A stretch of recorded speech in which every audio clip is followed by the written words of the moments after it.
Every now and then, bold and beautiful writers get a phrase stuck in their head and make sure to incorporate it into every script for weeks on end.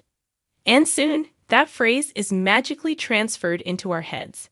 But this week, their latest phrase put a song in my head that I just can't shake. Sing along with me. Bad boy, what you gonna do?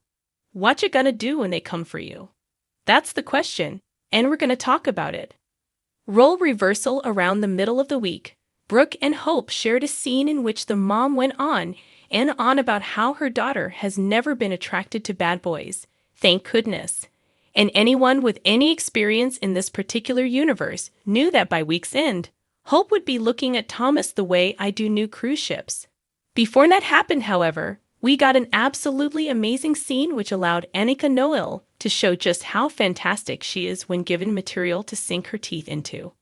Watching Hope read Lamb for Filth was downright thrilling, and it was the rare instance where a character was allowed to say all, or at least most, of the things we actually wanted them to. Sure, Steffi's name was never actually said, but as Hope spoke about everything she'd been put through by her husband, the exec's presence was definitely felt. While I didn't love that by Friday, Hope was basically apologizing to Liam, despite having absolutely no reason to. But all was forgiven by me when their makeout session led to her fantasizing about Thomas again. Everybody drink. Something tells me that Hope asking, "What's going on with me?" is going to become one of those lines we add to our soap opera drinking game. You know, the one where we chug every time a character does something on the list. I can't help hoping that this doesn't become one of the oft-spoken phrases the show loves. Why?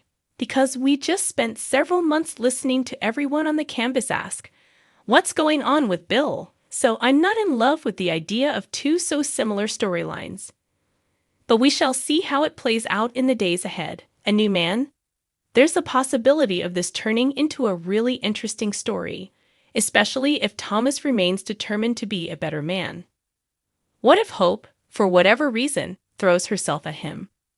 I really, to infinity, want the show to allow Thomas to be the new and improved guy he swears he is. The easy route would be to have Thomas take advantage of whatever's going on with Hope. It would play into the character's history of pretty much always doing the wrong thing, and almost always without even the justification of it being for the right reason. Let's shake things up. In a world where Brooke and Taylor can be friends, anything is possible, right?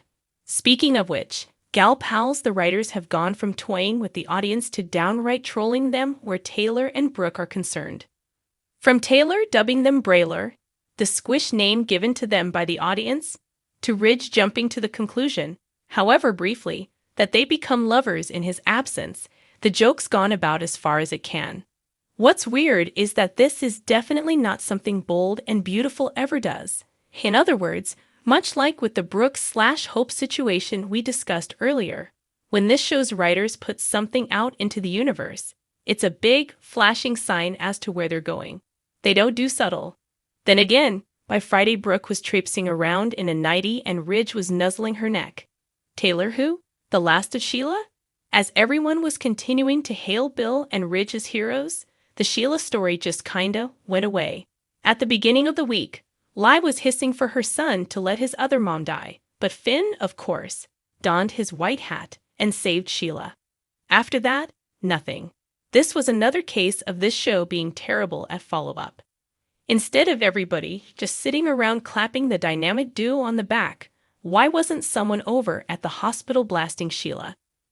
Steffi should have been at the patient's bedside, saying if it had been her choice, her monster-in-law would be in the morgue. I'm sure we'll get more of this story eventually, but the newly dropped teasers for next week have not a single mention of Sheila. Random thoughts. Brooke planned a dinner for Ridge, Liam, Hope, and the kids on her living room table? Sure, nobody but Ridge showed up, but she didn't know that when she was setting things up. Someone get this woman a dining room table, for heaven's sake. Given that the new RG will be showing up any day now, look for more scenes in which his parents remember he's alive. Something they haven't done much of lately. Wonder what since up to now that he's been booted from Hope for the future.